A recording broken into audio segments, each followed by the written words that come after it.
नमस्कार विद्यार्थियों, सभी विद्यार्थियों को मेरा नमस्कार। किंजल लर्निंग पर सभी का स्वागत है। क्लास को एक बार लाइक और शेयर कर दीजिए।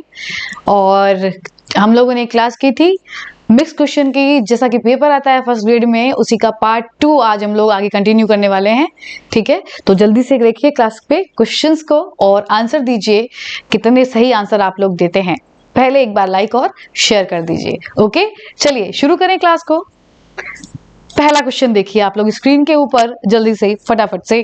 क्वेश्चन है के मैककिनन द्वारा बच्चों पर किए गए एक अध्ययन के अनुसार जो बच्चे अपने को समाज की विभिन्न और बदलती परिस्थितियों के अनुसार व्यवस्थित कर लेते हैं, वे जिस वर्ग से संबंधित है वो वर्ग कहलाता है प्रत्याहार वर्ग, अनिश्चित वर्ग, अनुरूपता वर्ग एंड अवसावधान वर्ग। बताइए क्या होगा आंसर, जल्दी से आंसर कीजिए।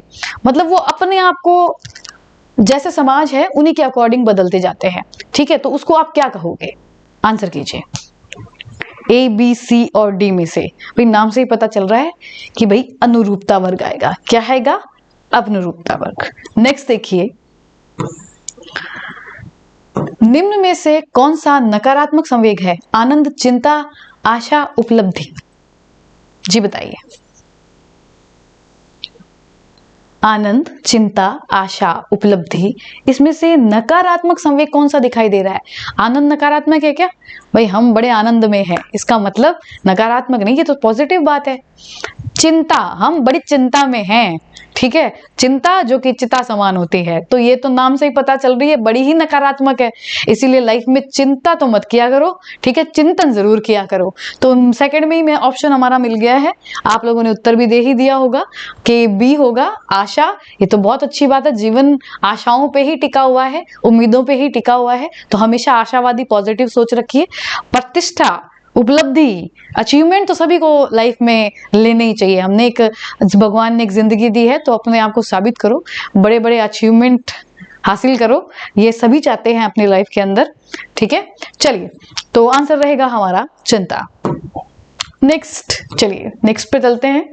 नेक्स्ट इज, बालक में शारीरिक परिवर्तन जिसे बहुत अधिक प्रभावित करता है। ये थोड़ा सा बड़ा कर देते हैं स्क्रीन को।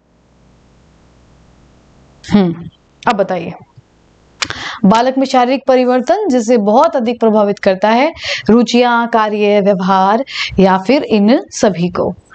फटाफट से आंसर करें ए, बी, सी, डी में से। बालक में शारीरिक परिवर्तन जिसे बहुत अधिक प्रभावित करता है, रुचियों को, रुचियां, कार्य, व्यवहार या इन सभी को। भी सिंपल सी बात है, तीनों को ही करेंगे। ठीक है ना, तो डी उत्तर आएगा। बहुत नॉर्मल क्वेश्चन था, वैसे सरल ही आते हैं फर्स्ट ग्रेड में और सेकंड ग्रेड में क्वेश्चन। चिंता तो रीट वाले किया करो खाली, चिंतन वो भी चिंता नहीं, उसमें थोड़ी सी ज्यादा मेहनत करनी पड़ती है।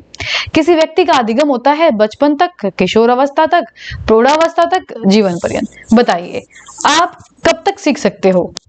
क्या लग रहा है आप लोगों को, कब तक सीख सकते हैं आप? बचपन तक ही सीखेंगे बस, अब नहीं होगा हमसे? या किशोर अवस्था है कि जहां परिपक्वता आ जाती है उसके बाद हम नहीं सीख सकते? या फिर हम प्रौढ़ावस्था से सीखने के बाद अब बुढ़ापे के बाद में हम क्या सीखेंगे? या फिर क्या जीवन पर्यंत चलता है? अगर हम प्रकृति पढ़ते हैं अधिगम की, तो उसमें लिखा है अधिगम जन्म से जीवन पर्यंत चलने वाली प्रक्रिया है। आप जीवन के किसी भी पड़ाव में कुछ भी सीख सकते हो, सीखना हमेशा चलता रहता है। तो आंसर क्या होगा? डी। अगला क्वेश्चन,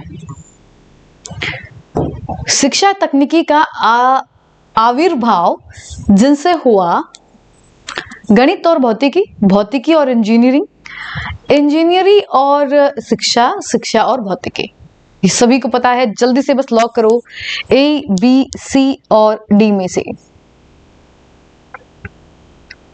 यस, सब बी के साथ जाएंगे। चलिए बी के साथ जाएंगे, भौतिकी और इंजीनियरिंग से। नेक्स्ट देखिए, पुरस्कार और दंड का अनुचित प्रयोग अधिगम को बनाता है। प्रभावपूर्ण, अधिक उपयोगी, प्रभावहीन, कुछ नहीं कह सकते।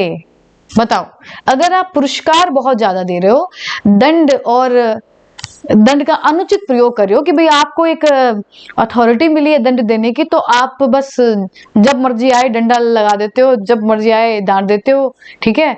या फिर आप अनुचित पुरस्कार देते हो, हर बात पे पुरस्कार दे देते हो अपना काम निकलवाने के लिए। जैसे आजकल का पैटर्न है, घर वाले बच्चों से यही करते हैं, हाँ तू पैसे ले लेना मेरा ये काम कर दे, है ना। आजकल तो यही सिस्टम है, घर वाले जो बच्चे होते हैं ना, पैसे दे दो काम कर दूंगा, आजकल ये सिस्टम चल रहा है, ठीक है। और दंड का अनुचित प्रयोग, डरते हैं बच्चे तो उनको डराए रखो। तो ये करने से क्या होगा, प्रभावपूर्ण, अधिक उपयोगी, प्रभावहीन, या कुछ नहीं कह सकते। क्यों नहीं कह सकते, बिल्कुल कह सकते हैं। इनका महत्व खत्म हो जाएगा और ये प्रभावहीन हो जाएगा। फिर आप पुरस्कार दे दीजिए, उन्हें कोई फर्क नहीं पड़ेगा। एक दिन उनको पैसे भी नहीं चाहिए होंगे आपसे, वो बोलेंगे नहीं हम नहीं करेंगे बस, ठीक है। और दंड की बात कर रहे हो तो फिर वो इतने जिद्दी हो जाएंगे, बोले मार लो, मारोगे तो मार लो, वो एकदम आपके सामने मुंहफट हो जाएंगे। तो इतना भी ना करें कि वो डर, वो जो एक डर, दंड का एक डर है वो खत्म हो जाए और एक जो पुरस्कार की जो खुशी है वो खत्म हो जाए। तो दोनों को बड़ा बैलेंस करके देना चाहिए, ठीक है। तो ये प्रभावहीन कर देता है। नेक्स्ट देखिए, बच्चे के प्रशिक्षण के लिए शिक्षक को अवश्य जांच करनी चाहिए उसकी शारीरिक परिपक्वता, मानसिक परिपक्वता, ए और बी दोनों, इनमें से किसी की नहीं। यस, लॉक करें, ए बी सी और डी में से कौन सा सही होगा, जल्दी से बताएं। बच्चे के प्रशिक्षण के लिए शिक्षक को अवश्य जांच कर लेनी चाहिए। भैया आप जो भी प्रशिक्षण बच्चे को दे रहे हो तो क्या जरूरी है, उसकी शारीरिक परिपक्वता देखनी चाहिए या मानसिक परिपक्वता, भाई दोनों ही देखनी चाहिए कि भाई बच्चा शरीर से कैपेबल है या नहीं उस प्रशिक्षण के लिए, वो मानसिक रूप से तैयार है या नहीं, क्योंकि जब तक रेडी नहीं होगा अधिगम करवा नहीं सकते हो आप। तो दोनों ही तरीके से, दोनों ही मैच्योरिटी हम उसको देखेंगे कि भाई जो काम सिखा रहे हो आप, वो बच्चा क्या शरीर से इतना परिपक्व हो गया, उतनी उसकी क्षमता है कि वो कर सकता है, और मेंटली भी वो उस चीज को हैंडल कर पाएगा कि नहीं कर पाएगा, राइट। तो दोनों की करेंगे। अगला, शैक्षिक तकनीकी का प्रयोग सर्वप्रथम जिन्होंने किया वो है अलेक्जेंडर, रॉस, ब्राइमर और मैकिनॉन। जल्दी से लॉक करें, ए बी सी डी, चारों में से। यस, फटाफट से लॉक करें भाई विद्यार्थियों।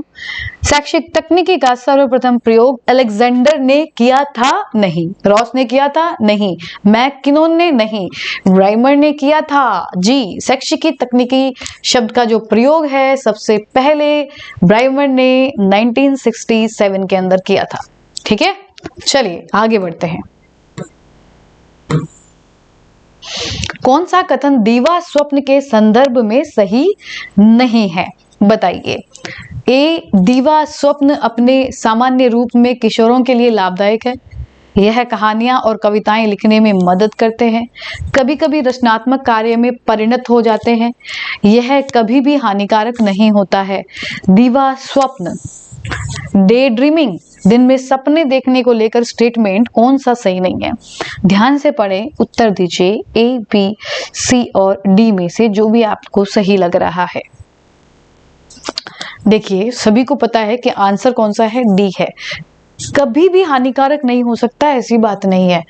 आदमी जब दिन में सपने देखने लग जाता है, थोड़ा देखो वो अच्छी बात है, ये आपके तनाव को कम करता है। भाई कोई इच्छाएं हमारी पूरी नहीं हो रही, वो आप दिन में सपने देख के पूरी कीजिए, अच्छा लगेगा कि भाई मैं BMW गाड़ी खरीद के लाऊंगा, मैं उसमें बैठूंगा, ऐसे निकलूंगा, तो वो अच्छा फील कराएगा, आपको तनाव कम करेगा। लेकिन इतना सोचना, इतने सपने देखना कि वो पागल ही हो जाए उस चीज को लेकर, तो मानसिक रूप से वो डिप्रेस हो सकता है। अगर वो बहुत ज्यादा डे ड्रीमिंग करने लग जाएगा तो, ठीक है, बहुत इनबैलेंस हो सकता है। तो ऐसा नहीं हो सकता कि ये हानिकारक नहीं हो सकता है, बिल्कुल हो सकता है। तो आंसर यहाँ पर डी आएगा। नेक्स्ट, जेपी गिलफोर्ड के अनुसार अधिगम क्या है। गिलफोर्ड की परिभाषा बहुत बार आती है, सोच में परिवर्तन, ज्ञान का सर्जन, अनुभव प्राप्त करना, व्यवहार में परिवर्तन। बताइए भाई, कई बार डेफिनेशन लिखते हैं फिर नीचे नाम आते हैं, इस बार गिलफोर्ड का नाम ऊपर आ गया और डेफिनेशन को तोड़ के आपके सामने प्रस्तुत किया है। तो 1 2 3 4 में से लॉक कर दीजिए जल्दी से। सभी को पता है व्यवहार के कारण व्यवहार में परिवर्तन अधिगम कहलाता है। कौन कहने वाले हैं ये, जेपी गिलफोर्ड। चलिए आगे बढ़ते हैं।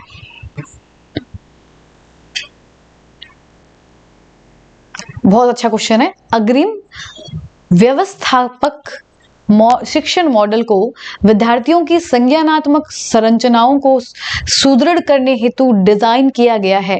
यह कथन मॉडल विकसित करने वाले हैं जिनका नाम है Walter Munro, David Ausubel, G D Boaz और जेपी गिलफोर्ड है ना, गुलफोर्ड लिखा हुआ है।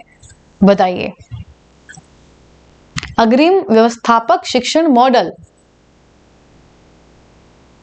एडवांस ऑर्गेनाइजर मॉडल, ये किसने दिया है? पहले भी है ये प्रश्न हम लोग कर चुके हैं और सभी को पता है इसका आंसर है डेविड आसुबेल। क्या है इसका आंसर? David Ausubel. जैसा कि इसका नाम है ना अग्रिम, इसमें क्या होता है, जब शिक्षक शिक्षण करवाता है तो उसमें सबसे पहले यानी अग्रिम रूप से ही कुछ बौद्धिक बिंदु प्रस्तुत कर देता है। इसी के कारण इसका नाम क्या पड़ा है? अग्रिम व्यवस्थापक शिक्षण मॉडल। चलिए देखते हैं आज की क्लास का अंतिम प्रश्न। बहुत ही सरल और ऐसे प्रश्न आते हैं, ठीक है ना।